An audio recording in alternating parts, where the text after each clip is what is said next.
Hey YouTube, Darren here. Gonna be kind of an update as to what all's going on. Gonna do some shout outs, gonna talk about winterizing or mud mowers and stuff like that. But before we do all that, you know what's coming. I'm gonna give shout outs to people that have subscribed.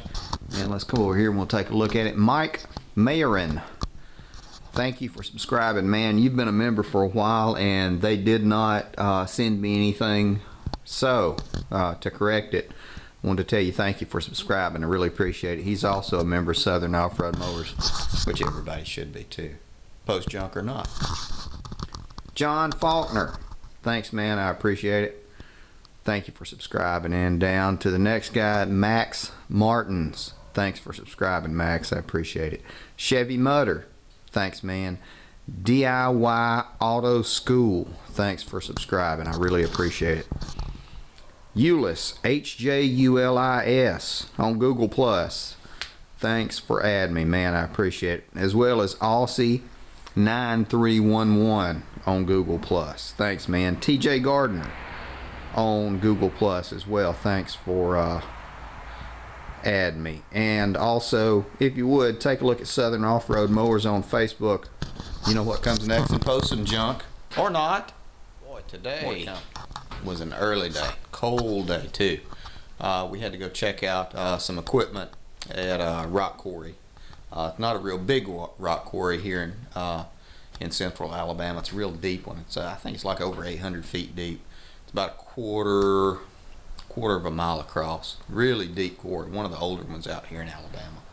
And you have to go all the way down to the bottom, drive down, and then you have to put on a life jacket, and you have to go out onto the lake that's at the bottom and walk out onto the floating platform that's out there and check all the pumps that are going, that pump all the water from the bottom all the way back up so the rock quarry doesn't fill up. So it's a long cold day, but everything's done, and that's why my hair looks so good, because I was wearing a hard hat all day and a toboggan. So it's a long day. Cranked up the kerosene heater, and it's going. I'm going to get this place warmed up. I've sealed the back just about completely. I got to get one more can for the back of expanding foam. There's a couple of more cracks to seal up, and this place should be pretty warm. Didn't get a chance to frame it in like I wanted to before the cold weather really got here. That's okay. I may just go ahead and start buying a stick or two of lumber and pile it up somewhere in here, and then when I get enough I'll do it just one cold day and be done with it.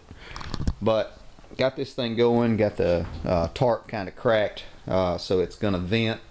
It's the first time I've had it going this year, so I want to burn out all the old crap that's on it. Kerosene down here, just so you'll know, is $5.10 a gallon.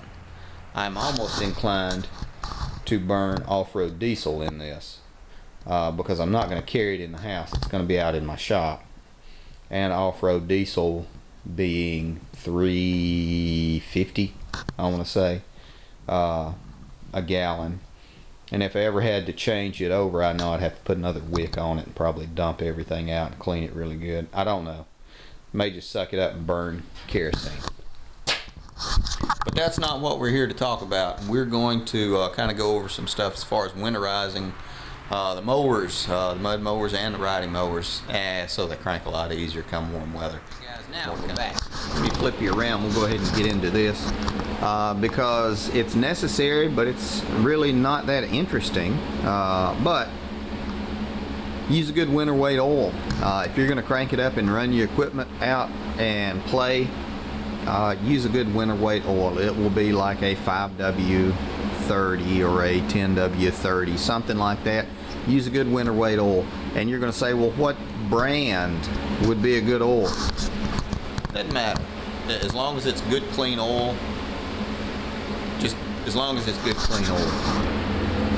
Use a fuel stabilizer. If you're going to shut down your equipment and let it sit through the winter, go ahead and put in a fuel stabilizer, crank it up and drive it and run it, and turn your fuel off and let the bowl, the carburetor bowl, run dry and let it die like that. and then make sure your switch is turned off.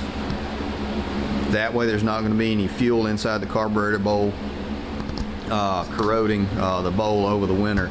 Top off your battery and go ahead and grease the connectors, grease the positive and negative connectors, and make sure that way it'll hold a good charge when you get ready to come crank it up for the warm weather. Also, if you are going to be using it any at all, you might want to crank it up once every 2 weeks. Make sure it's in a well ventilated area. Turn your fuel on, crank it up, let it run for a few minutes, turn your fuel off, let it burn all the fuel out in the bowl in the carburetor, and let it die. While you've got it stored up, go ahead and grease all the points. That way, come spring, it's one less thing you got to worry about, and that'll at least get you to where you can crank it up to cut your grass, and then go ahead and do your spring stuff, sharpen the blades and everything, all that good stuff. I ride mine all winter, so I put a good winter weight oil. I always use a fuel stabilizer, and I will crank mine up. All of them, I'll crank them up once a week and go riding around in the yard on different pieces of property that friends have. So it's just stuff that I do.